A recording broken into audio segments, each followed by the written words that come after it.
오늘 설교 제목은 두려움과 평안으로 정했습니다. 사실은 두려움과 평안보다는 우리가 자주 접하는 제목은 아마 두려워하지 말라일 겁니다. 성경은 70여에 걸쳐서 두려워하지 말라 강조하고 또 강조합니다. 그리고 이 두려워하지 말라라는 제목으로 유튜브나 기타 설교 자료를 찾아보면 정말 수만의 자료들이 있습니다. 그런데 정작 그렇게 반복해서 하나님 말씀하시고 또 설교나 기타 수없이 많은 자료를 통해서 두려워하지 말라 하는데 정작 우리는 두려워하지 않는가요? 우리 하나님 말씀하신 대로 강하고 담대하며 우리는 마음의 평안을 누리며 살고 있는가요? 많은 사람들이 그렇게 말합니다. 세상에 걱정 없는 사람이 어디 있어? 모든 사람은 다 걱정하고 살기 마련이야 라고 말합니다.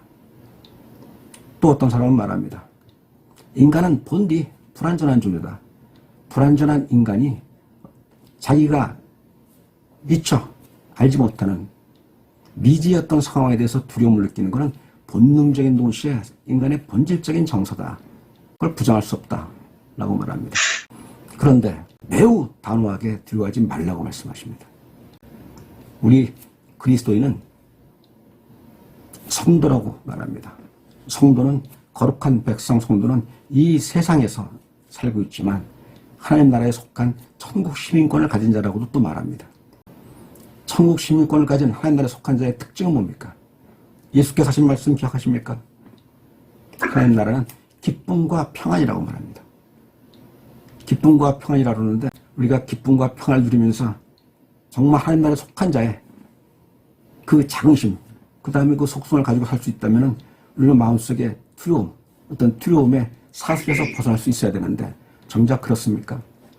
제가 저 자신을 돌이켜보면 항상 걱정하지 말라, 염려하지 말라, 두려워하지 말라 등등을 마음에 말로 되새기고 또 마음에 새기면서도 항상 무언가 모르는 어떤 사슬에 매여 있다는 걸 종종 발견합니다. 그리고 동시에 느낍니다. 이 두려움의 사슬을 끊어내지 못하면 나는 정작 이 세상에 살면서 하나님 나라에 속한 천국 시민권을 가진 자라라고 당당히 말할 수 있겠는가 라고 할 때 회의적입니다. 우리는 두려워하는 것, 걱정하고 염려하는 게 당연하다고 생각해서는 안 됩니다. 왜냐하면 두려움이라는 건 두려움이 우리는 본체, 실체를 알아야 돼요. 하나님이 그토록 두려워하지 말라고 하셨을 때 왜 그렇게 말씀하셨는가 알아야 됩니다. 전에 한번 말씀드린 바 있습니다만 사탄에 대해서 사단이 인간에게 죄로 유혹하는 것에 대해서 말씀드리는 바 있습니다. 인간이 죄를 짓는 게 사단에게 아무런 유익도 없습니다. 인간이 죄를 짓는 게 사단에게 무슨 유익이 있습니까? 사람이 절도하고 강간하고 사람들이 폭행하는 게 사단에게 무슨 유익이 있습니까? 그런데 죄로 사람을 유혹하는 이유는 하나라고 말씀드렸습니다. 죄로 말미암아 사람이 하나님께 다가가지 못하도록 사람과 하나님 사이를 이간하는 게 사단의 목적입니다. 여기에서 우리는 두려움의 실체에 대해서도 정확히 알아야 됩니다. 내가 두려워한다. 내가 걱정과 염려하며 두려움의 사슬에 매여 있다라는 건 다름 아닌 나와 하나님 사이를 가로막는 이간입니다. 두려워하는 영혼, 그 마음에 평안 없는 영혼, 항상 걱정과 염려에 찌들어 그 마음에 유동치는 그 영혼에는 우리는 하나님 나라의 그 속성을 바라볼 수 없습니다. 그래서 예수께서 말씀하신 겁니다. 평안하뇨. 우리가 진정 평안을 누리지 못한다면, 마음에 평안이 없다면 우리는 진정 하나님 나라에 속한 하나님 백성이라고 말할 자격이 있는가 한번 되짚어 봐야 합니다. 그럼에도 우리는 인정해야 됩니다. 무엇을요? 인간은 본디 불완전합니다. 나약합니다. 또 잠시 1초 후에, 하루 후에, 1년 후에 어떤 일이 일어날지 모릅니다. 미지의 상황, 모르는 상황에 대해서 인간은 어떤 상황이 닥칠 때 그 상황에 대해서 반응할 수밖에 없는 겁니다. 자극에 대해서 반응할 수밖에 없는 게 인간입니다. 또 불완전한 인간이기 때문에 나약한 어떤 심성이 있을 수 있습니다. 문제는 여기서 중요한 거는 내가 예기치 않았던 어떤 상황 등이 닥쳤을 때 우리는 두려움의 사슬에 매여서 불안, 걱정, 염려에 매여서 그 자리에 절망하고 주저앉지 말라는 겁니다. 우리는 왜 두려워합니까? 일단 우리가 두려워하는 것은 가진 게 없어서 그렇습니다.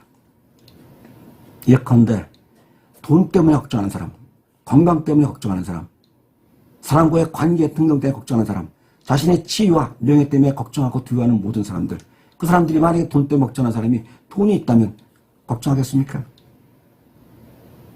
건강 때문에 걱정하는 사람, 아주 건강한 몸이라면 요즘 흔히 보는 종합검진 받았더니 당신은 청년이야. 그러면 걱정 싹 사라지잖아요. 지위와 명예든 관계든 모든 게 그렇습니다. 내가 가진 게 없다라는 생각에서부터 우리는 걱정, 염려 그리고 두려움으로 나아갑니다. 그렇다면 간단하지 않아요? 우리가 걱정, 염려, 두려움에서 벗어나는 길은 가지면 되잖아요. 소유하며. 그런데 문제는 우리가 소유를 통해서 그 두려움, 걱정, 염려를 해결하는 것은 매우 일시적이며 매우 상황적이라는 겁니다. 지금 이 상황이 넘어가면 다른 상황이 또 우리에게 닥칩니다. 매번 상황은 바뀌고 내일은 또다시 다가옵니다. 어떨지 모르는. 어떤 세상의 소유를 통해서 내가 문제를 해결하고자 할 때 우리는 결코 두려움의 사슬에서 벗어날 수 없다는 겁니다.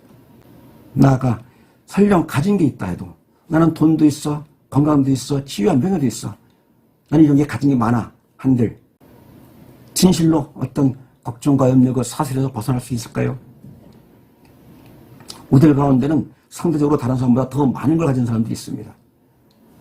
그런 사람들은 세상에서 걱정, 염려 없이 살아갈 수 있을까요? 그렇지 않습니다. 가진 사람은 또다시 상실에 대한 두려움이 있습니다. 내가 지금 가졌지만 이걸 내가 언제나 가질 수 있을까? 지금 내가 건강한들 내일도 건강할까? 지금 내가 이 가족과 이렇게 평화롭게 사랑스럽게 살고 있지만 이 가족들하고 계속 유지될 수 있을까? 등등 여러 가지 걱정, 염려, 이 두려움의 사슬에서 벗어나지 못하는 게 인간의 속성입니다. 그렇다면 도대체 하나님께서 그렇게 강조하시면서 두려워하지 말라라고 말씀하시고 예수께서도 걱정하고 염려하지 말라. 너희들이 걱정하고 염려한들 너희 키를 한치라도 더 늘릴 수 있겠냐? 라고 말씀하시면서 걱정하지 말라고 그렇게 강조하시고 그리고 오늘 인용했던 성경 원문을 제가 중간에 받고 싶었다는 게 사실은 누가복음 12장 4절로 받고 싶었습니다. 거기 보면 그런 말이 나옵니다. 두려워하지 말라와 두려워하라가 같이 병기에서 나와요. 같이 쓰여요. 근데 예수께서 말씀하십니다. 너희는 너희 몸을 죽인 후에 더 이상 어쩌지 못하는 그를 두려워하지 말고 너희를 죽인 다음에 지옥에 보내는 권세를 가진 그를 두려워하라. 역설이죠. 우리가 두려워하지 않기 위해서는 두려워해야 합니다. 무슨 말입니까? 세상의 공중권세를 받은 자, 세상의 가치와 세상의 모든 내 눈에 보기에 보암직도 하고 먹음직도 하고 가지고 싶지도 않은 그 모든 것, 이런 것 때문에 생기는 그 두려움을 우리가 진정 이기기 위해서 우리는 지금 예수께서 하신 말씀, 죽은 후에 너희를 지옥에 보내는 권세를 주시니 그 말씀은 뭡니까? 지옥에 보내시기도 하고 또다시 하나님 나라 그 천국에 보내실 수 있는 그분을 두려워하라 라고 말씀하십니다. 이 말은 세상을 두려워하지 않기 위해서 우리가 세상을 두려움을 이기는 방법은 다름 아닌 하나님을 두려워해야 됩니다. 하나님을 두려워하는 것, 이 두려움이라는 걸 또다시 부정적으로 평가하고 판단하는 사람도 있습니다만 하나님을 두려워하는 이 말은 소위 말하는 외력을 말합니다. 거룩한 두려움을 말합니다. 하나님에 대한 거룩한 두려움에 하나님을 향한 그 마음이 집중되어 있을 때 우리 세상을 이길 수 있는 힘이 생기는 겁니다. 이렇게 두려움에서 이길 수 있는 방법, 하나님을 두려워하는 방법, 그게 뭘까요? 하나님을 외면하면서 하나님한테 의존하는 방법, 그것이 무엇일까요? 저는 두려움을 이기는 방법은 잠깐 말씀드렸습니다만 우리는 인간의 본능상 또 어떤 태생적으로 우리는 걱정과 염려의 두려움 모든 것에서 완전히 벗어날 수 없는 존재입니다. 왜냐하면 본능이 불안전하고 또 당장 1초 후, 1분 후 앞을 우리는 알 수 없는 존재이기 때문입니다. 그럼에도 우리는 두려움의 사슬에 매여서 절망하고 좌절하고 쓰러져서 탄식하고 그렇게 머물 게 아니라 그 상황대로 받아들이면서 이길 수 있는 방법은 하나입니다. 예수께서 말씀하신 평안을 누리는 겁니다. 예수께서 말씀하셨습니다. 하나님 나라는 기쁨과 평안이다. 아마 이 말씀은 제가 수도 없이 반복해 말씀드린 것 같습니다. 하나님 나라에 속한 자는 기쁨과 평안을 누릴 수 있어야 된다. 평안을 누리는 게 두려움을 없애자고 다짐하는 게, 두려움 없애기 위해서 자기 의지를 키우는 게, 두려움 없애기 위해서 어떤 종교 행위에 나아가는 게, 그게 두려움을 이기는 게 아니라 내가 평안을 누릴 수 있어야 합니다. 내가 평안을 누릴 때 안에 닥친 상황적인 일시적인 어떤 상황들은 능히 이겨낼 수 있습니다. 평안이 내 마음의 평화가 두려움을 누르기 때문입니다. 마음의 평화가 두려움을 이기기 때문입니다. 그렇다면 구체적으로 우리가 마음의 평안을 누리는 방법이 뭐가 있을까요?